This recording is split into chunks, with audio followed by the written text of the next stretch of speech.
Assalamu alaikum урматтуу кылымтуу YouTube каналынын көрүүчүлөрү. Мына ушул жерде төшөлүп жаткан жалбырактар боюнча айта кетейин. Өрүктөргө дарт түштү.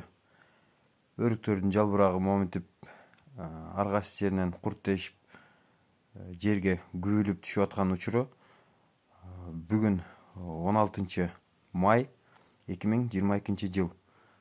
Бул учурда эч кандай өрүктүн жалбырактары жерге түшө турган мезгил эмес. Жалбырак түшкөнгө чейин али бир нече ай бар.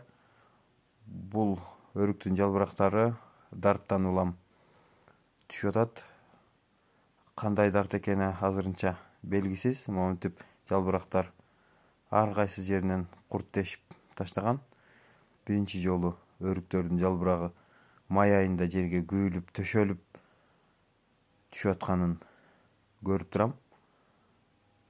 Муну тез арада адистер дарылап алдын албаса, бул курт аябай жайылып көп жерди камтышы мүмкүн. Өсүмдүктөргө, башка өсүмдүктөргө дагы зыян тийип калышы мүмкүн. Мына өзүңүздөр көрүп атасыздар. Өрүктүн башындагы жалбырактары дагы монтип курт басып зыянга учурап аткан учуру. Муну тез аранын ичинде дарылаш керек.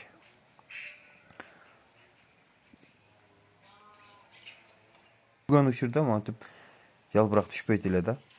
Оорубаган өрүк болсо жөн эле кармап шагын 2-3 жолу силкип койгондо эле монтип жерге төшөлүп түшүп атат. Негизи шагын кармап силкпесе дагы монтип түшүп аткандарын тартканбыз.